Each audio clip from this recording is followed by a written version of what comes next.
တန်တရာအနည်းဆုံး packet တွေနဲ့ကျွန်တော်တို့ Premier League ဈေးကွက်ကိုဒီနှစ်နွေရာသီ transfer window မှာစပြီးဖြတ်တန်းရတော့မယ် Premier League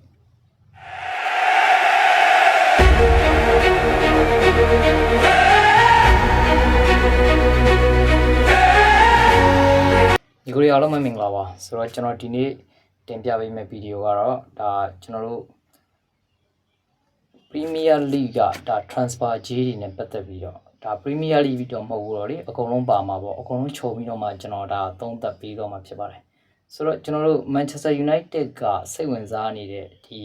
မာဒီယက်ဖာနန်ဒက်တစ်ယောက်လောက်ပဲတန်း80ပြီးရင်ဒါတန်း80ဆိုတာကဒါပြီးခဲ့တဲ့ယာဒီကသူတို့ခေါ်ခဲ့တုန်းကဒါကျွန်တော်တို့35တန်းနဲ့သူတို့ခေါ်ခဲ့တာဗျ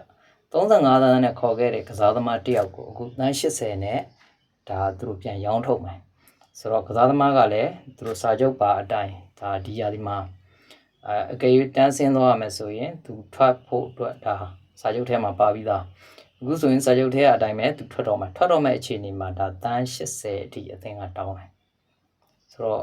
တော်တော်ကြီးကိုကြီးမားတဲ့အမောင်ပြအခုဆိုလို့ရှိရင်85တန်းဆိုပြီးတော့5တန်းထပ်တိုးသွားသေးတယ်ဆိုတော့ဒါကအရင်ဆုံးကျွန်တော်တို့စဉ်းစားရမယ်ဆိုလို့ရှိရင်အန်ဒါဆန်ရဲ့ပြောင်းရွှေ့ခြင်းနဲ့ပတ်သက်ပြီးတော့ဒီကစားသမားတွေကနောက်ကလိုက်ပြီးတော့တက်လာတာဖြစ်လိမ့်မယ်ဆိုတော့ဒီလိုမျိုးပေါ့အန်ဒါဆန်ကိုမန်စီးတီးကဒါကမ်းလှမ်းတဲ့အခါမှာကျွန်တော်တို့တန်း121တန်းအထိကမ်းလှမ်းခဲ့တယ်သူတို့ကအဲ့ဒါကိုတော့ပယ်ချတယ်ဆိုတာကသူတို့လိုချင်တာကတန်း120ပလတ်အတွင်ကြီးပါညာပေါ့ဒီလိုပုံစံမျိုးသူတို့လိုချင်တာဆိုတော့ဒါစီးပွားရေးလုပ်တဲ့နေရာမှာဒါအားကိုကျွမ်းကျင်တဲ့ဒါတထေးတွေလက်အောက်ပေါ့ဗျာဆိုတော့သူတို့လိုချင်တာကတန်120ပလတ်အတွင်ကြီးပါညာနဲ့သူတို့လိုချင်တယ်ဒါပေမဲ့မန်စီးတီးကန်လှမ်းတာက105တန်အတွင်ကြီးက15တန်ဒီလိုပုံစံမျိုးနဲ့ကန်လှမ်းတာဆိုတော့သူတို့လုံးဝပယ်ချပလိုက်တယ်ဘလို့တွေဖြစ်လဲတော့မသိဘူးဒီကစားသမားတကယ်တမ်းကျတော့ကျွန်တော်တို့100ဒီလောက်ပဲသူကောင်းလုတ်ပြထားသေးတာဒါအင်္ဂလန်ကစားသမားဖြစ်တာနဲ့အညီဒါသတင်းတွေကဒီဟိုပါဗောလေမီဒီယာတွေကနေဖွာပေးလိုက်တာဒီကစားသမားဘလောက်ကောင်းကြောင်းဘာကြောင်းဆိုပြီးတော့ကောက်ဖွာပေးလိုက်တဲ့အချိန်မှာစိတ်ဝင်စားတဲ့အသင်းကလည်းမန်စီးတီးလည်းဖြစ်နေတယ်ပြီးလို့ရှိရင်ကျွန်တော်တို့မြို့ကန်အသင်းဖြစ်တဲ့ Manchester United လည်းပါတယ်ဆိုတော့ Manchester United ကလည်းဒီကစားသမားကိုလိုချင်တယ်မန်စီးတီးကလည်းဒီကစားသမားကိုလိုချင်တယ်အဲ့ဒီအချိန်မှာပဲကျွန်တော်တို့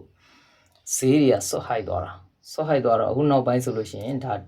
120အသက်တင်ပေးရမယ်ပေါ့ပြီးတော့အတွင်ကြီးတို့ဘာလို့လဲသူတို့ထပ်ပေါင်းမယ်ဆိုလို့ရှိရင်ဈေးနှုန်းကတော်တော်ကြောက်ဖို့ကောင်းတာဆိုတော့နောက်ပြီးတော့ကျွန်တော်တို့ဒီနောက်ထပ်တစ်ယောက်ကလည်းဘာလဲဆိုတော့ကျွန်တော်တို့ဒီဒါနောက်ထပ်တစ်ယောက်ကလည်းကျွန်တော်တိုနာလီဆိုရင်လည်း Manchester United ကလည်းကြိုက်တယ်ဒီကစားသမားကိုလိုက်ဖို့အတွက်ရည်ရွယ်တယ်ပြီးလို့ရှိရင်ကျွန်တော်တို့ဒီArsenal ပါမယ်ပြီး PSG ပါမယ် Real Madrid ပါမယ်စသဖြင့်ဒီကျန်တဲ့အသင်းကြီးတွေကလည်းဒါပါလာတဲ့အချိန်မှာအစတုန်းကတော့တန်း80လောက်ပဲသူတို့သတ်မှတ်ထားတယ်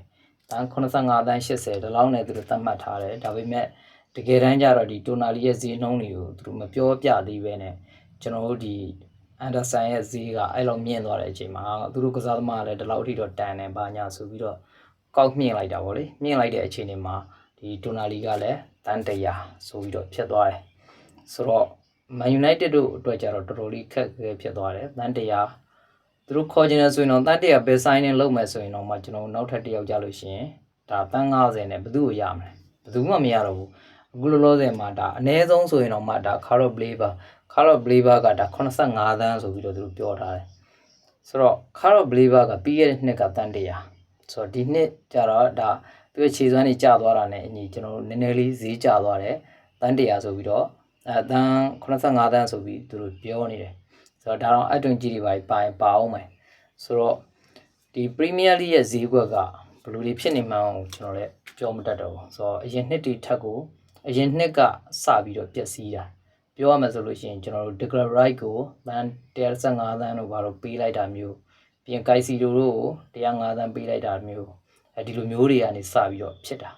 ဆိုတော့ကွင်းလယ်ကစားသမားတွေကဒီလောက်တောင်ဈေးကြီးသွားတယ်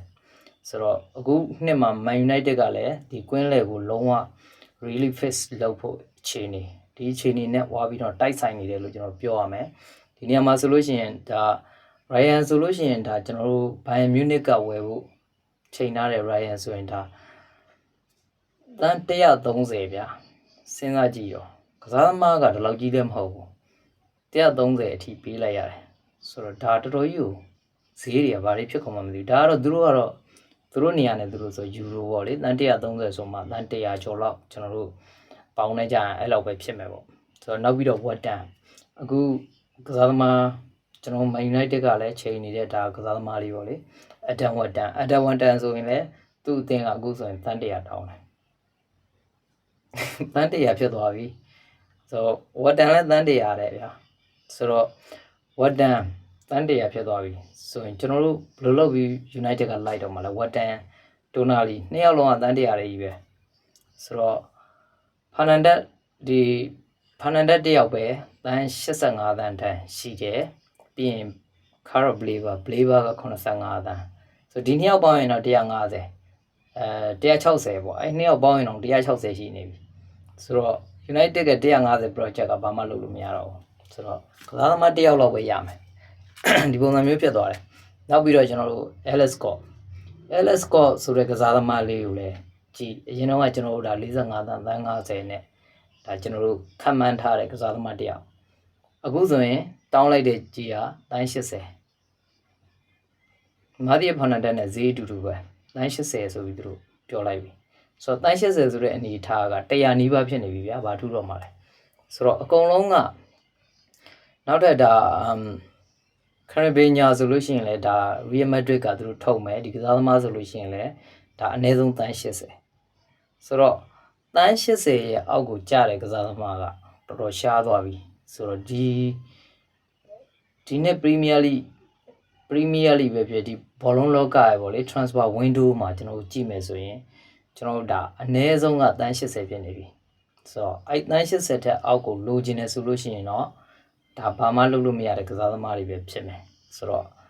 အဲ့လိုမျိုးအနေထားမှာကျွန်တော်တို့ဒီဖာနန်ဒက်ကို Manchester United က